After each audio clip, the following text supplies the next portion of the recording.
Tunga in khel mek te hi sersi veng chung volleyball club tele Siang Tlang volleyball club te ania ton den huna hian set khat ve an na towa tuna hian deciding set an khel mek ani ain ne tok khop mai han jersey point anga jersey ban ahonga Vara sport ko Siang Tlang ani aso lampang he lampang lo hnai zok hi veng chung volleyball club ten ni placing Siang Tlang lam ten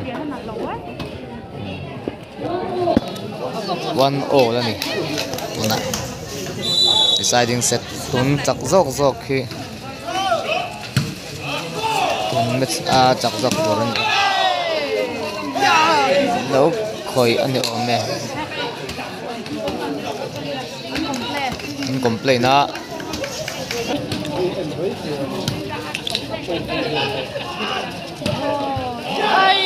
Siang Tlang la minan Mothavelia 2-2 ni Siang Tlang la min service ha Alexa veng chungo tan Siang Tlang lam veng chun bon chang le Alexa bok Abel tak ka zon da kai la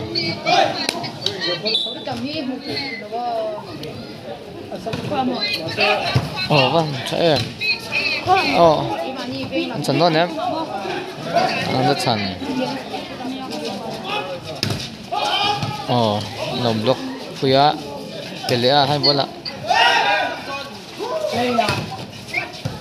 anh defense rất là đồn khóc mày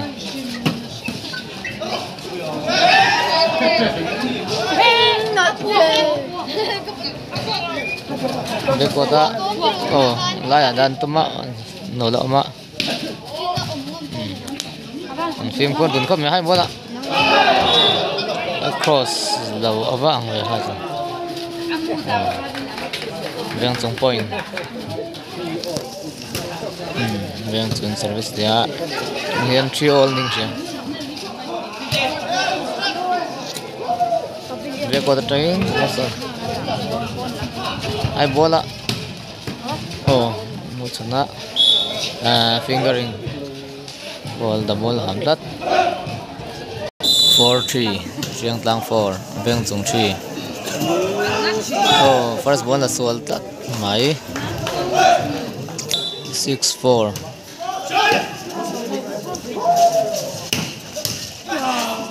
chan che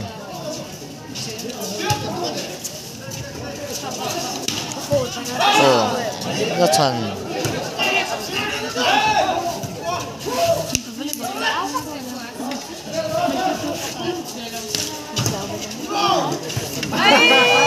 lại ta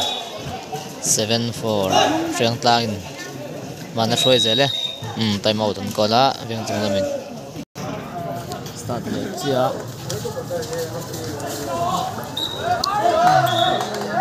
viên trong lắm line 4 lậu ống tắt lần khi nào out anh thì tắt mày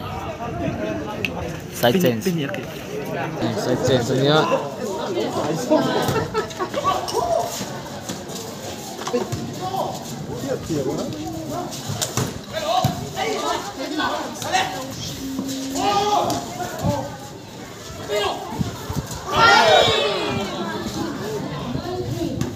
Line 6 ini Siang Tlang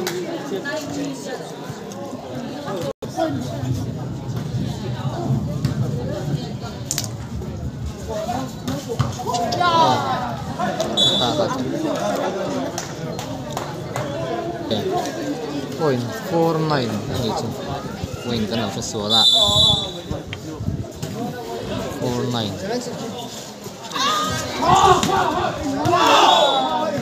knock out lah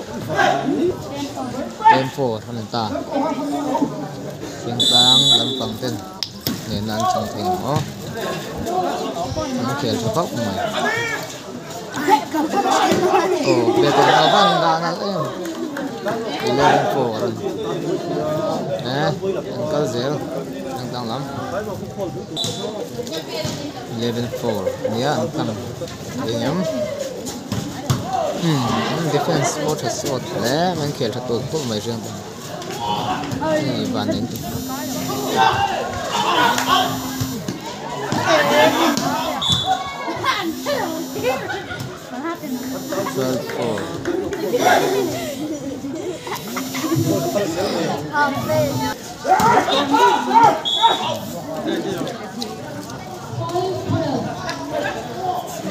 5-12 niya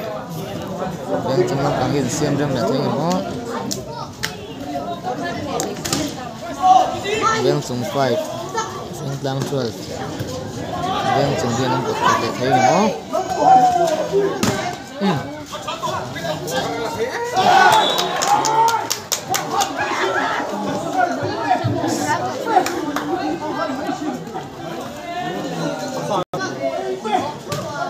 yang sung sing dia oh 13-5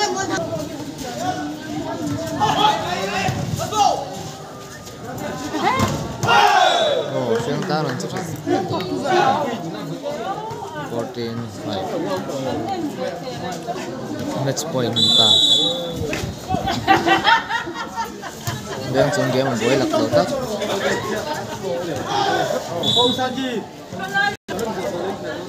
ini zonto nomi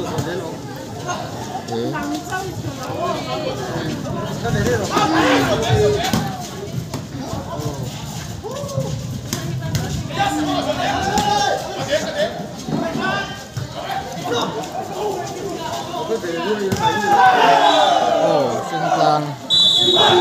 ang sakta okay amboy le mission ta ibo klap te